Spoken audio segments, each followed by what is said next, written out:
nuevamente con nosotros, nuestro jurisconsulto de cabecera, Alejandro Ramírez Londoño. Bueno, ¿cómo es el tema de ISA y Ecopetrol? Gracias, William, por invitarme al programa. Mire, no puede haber una peor decisión que la de Jorge Andrés Carrillo en la presidencia de la compañía. Jorge Andrés Carrillo, contémosle a la gente para refrescarle la memoria más reciente. Jorge Andrés Carrillo había salido de la Junta de Directores de ISA en el año 2021 para asumir como presidente de Empresas Públicas de Medellín, toda vez que era el favorecido por Quintero, ¿cierto? Por Daniel Quintero. Ay, María. Y a la luz de todos quedó expuesto cómo manejó a empresas públicas.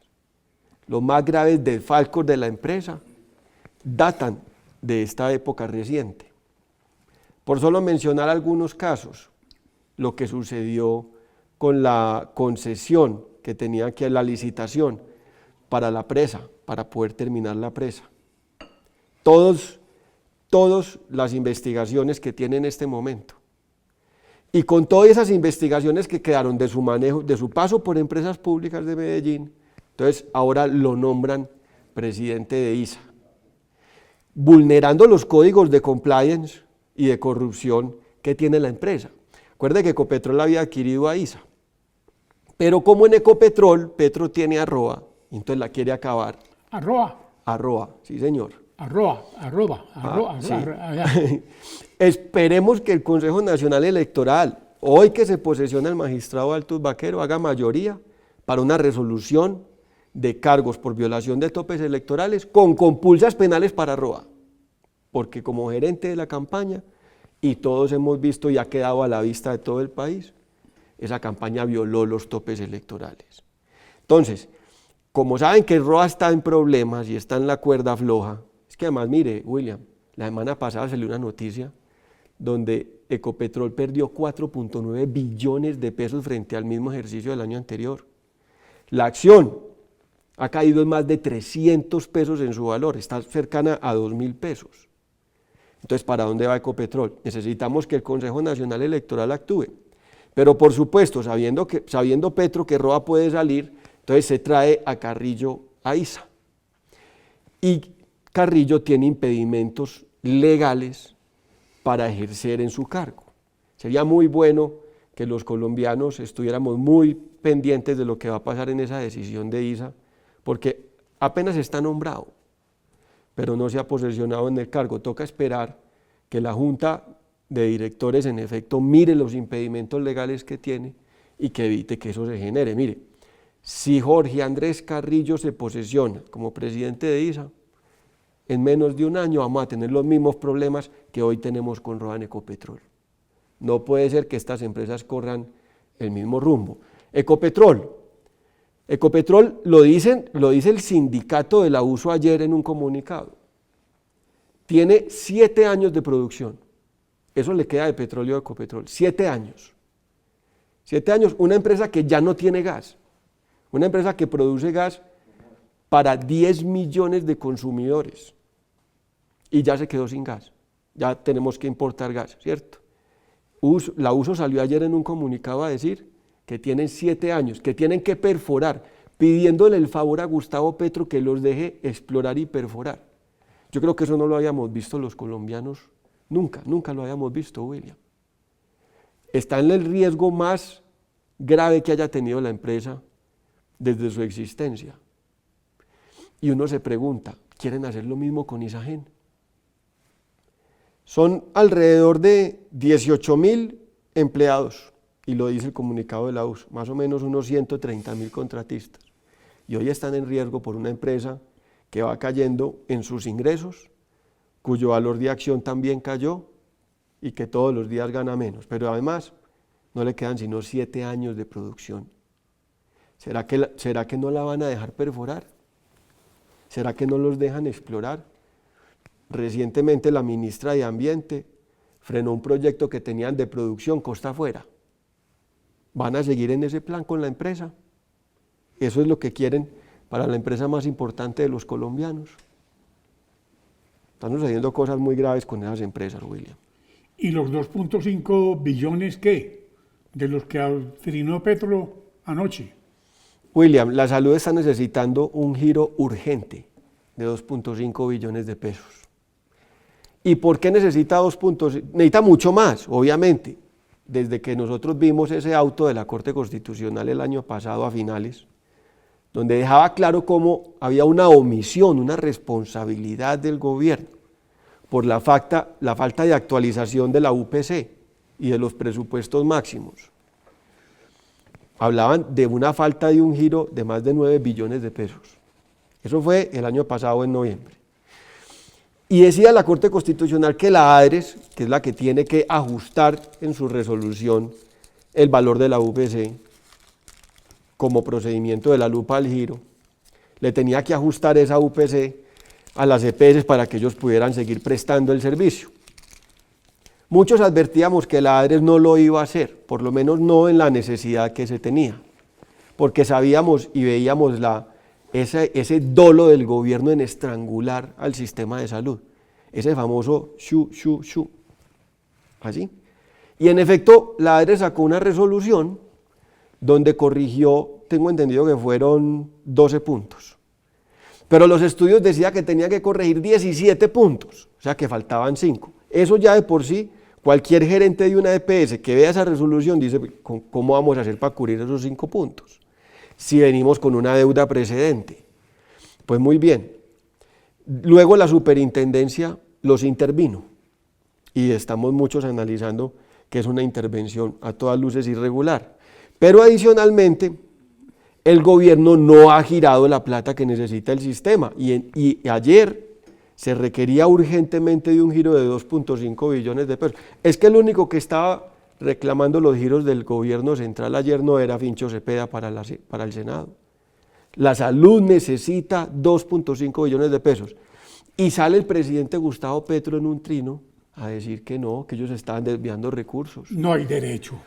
Entonces, ¿cuántos pacientes se van a morir, William, si el gobierno no está girando la plata? Es que la salud necesita. ¿Y el ministro de Salud qué dice? No, el ministro de Salud está esperando que el ministro Juan Fernando Cristo le arregle unas mesas para concertar la reforma a la salud con cambio radical, extorsionándolos, por supuesto, como ya le fracasó la primera. Es que mire, el gobierno, uno no entiende, William, este gobierno, que le toca empezar a contratar influencers para tratar de mejorar su imagen. Y entonces sale Bolívar con sus influencers a tratar de citar a una marcha al frente de la Corte Constitucional, para que seamos claros, al frente de la Corte Constitucional, para evitar que la Corte Constitucional declare inconstitucional la reforma pensional. Y todos sabemos que es inconstitucional, por vicios de procedimiento, por supuesto, porque es que la pupitrearon, no tuvo debate. Entonces están utilizando todos esos influencers, todos esos ministros, todos están en ese mismo programa, porque como lo de ellos no es ejecutar, ellos de eso no saben, la ejecución está en los peores indicativos históricos. Creo que hoy a 7 meses el promedio de ejecución no supera el 18%, o sea, eso es una situación vergonzosa, ¿cierto? Entonces están con los influencers tratando de suplir las faltas de ejecución del gobierno. De la salud es muy grave porque atenta contra la vida de los colombianos. Eso no se resuelve con un trino del presidente, eso se resuelve con un giro. La CPS necesita que le giren los recursos para poder atender los pacientes. Colombia entera necesita que esos recursos sean girados. Yo no pensaría que un presidente como estos se vaya a responsabilizar de los muertos que vamos a tener si no se giran los recursos. Peor que de la pandemia. Peor que en la pandemia, estamos peor que en la pandemia. Y es una situación que... A Petro no le importa la salud, a Petro no le importa la seguridad, a Petro no le importa nada. No, le importa más la salud de los niños palestinos que de los niños colombianos. William, mire lo del ICBF, mire ese escándalo de corrupción. Y supuestamente la primera dama tenía sus intereses al frente del ICBF.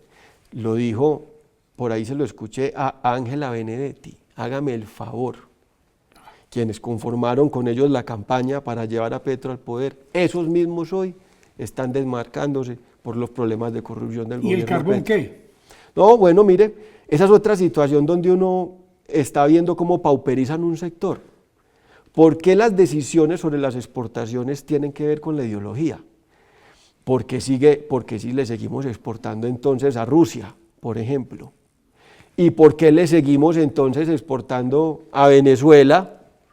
Nada más y nada menos que salió el fiscal ayer diciendo que va a capturar a María Corina Machado. Entonces vamos a terminar los colombianos como con la salud de los venezolanos, que nos vean en la casa.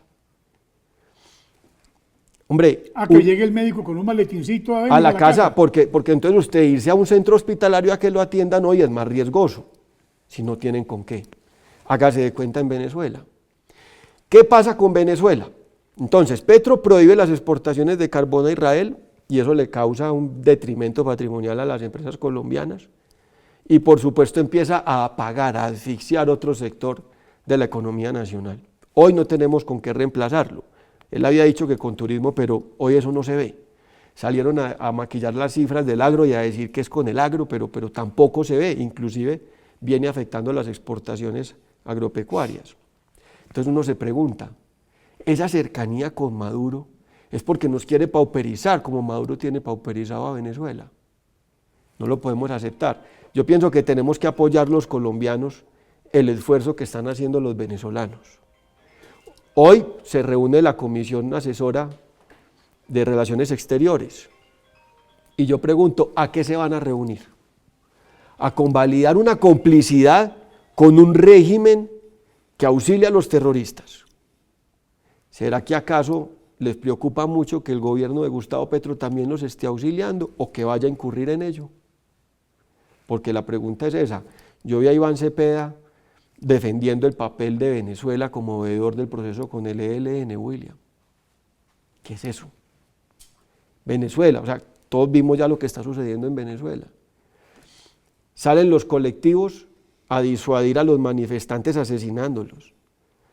¿Cuántos detenidos llevamos en este momento en Venezuela? Torturados. Torturados en el helicoide. Y mire, y ya están adecuando otros centros penitenciarios para reprimir a la oposición. Pero Colombia no dice nada. Es que a Gustavo Petro no le preocupan esos manifestantes. Le preocupaban mucho los de acá, esos sí, los de la primera línea, pero no le preocupan los manifestantes venezolanos. No le hemos escuchado una sola palabra. ¿Qué dirá la Comisión Asesora de Relaciones Exteriores sobre ese tema hoy? Ayer, como lo dijimos al comienzo,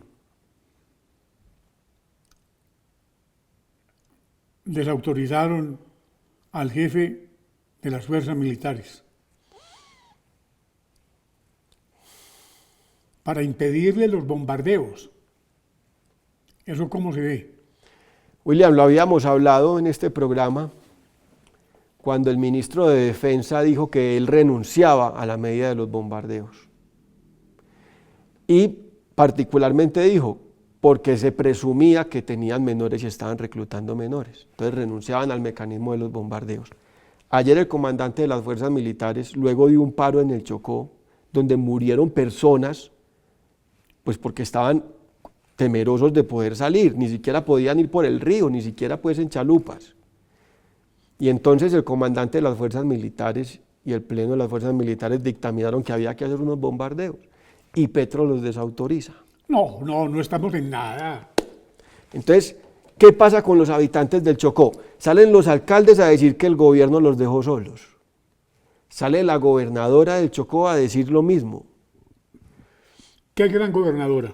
Bueno, tuvo mucho valor tuvo para decir lo que dijo. Porque es que uno no puede salir a decir un discurso como el de Gustavo Petro este fin de semana, que hay que salir a hacer proselitismo en las calles y todo lo que dice, y dejar a las comunidades solas, a merced de los grupos narcoterroristas, solamente por el hecho de que él está sentado con ellos en una mesa. Mire la extorsión de Antonio García, que le tiene que quitar la calidad de grupo terrorista para poder seguir en la mesa.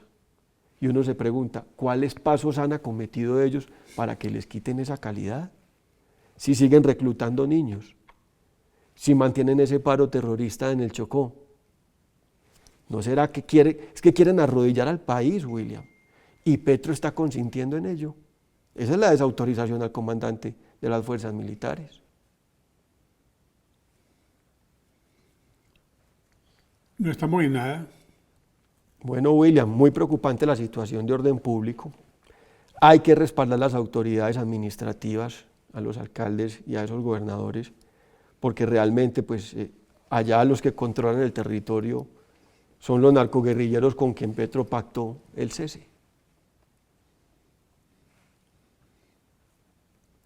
Doctor Alejandro, no sabe cómo me complace tenerlo aquí.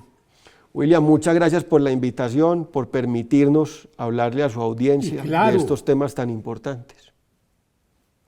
Y yo sé que esto lo va a escuchar mucha gente y lo van a ver. ¿Qué otra cosa quiere decirnos? Muchas gracias por la invitación, William.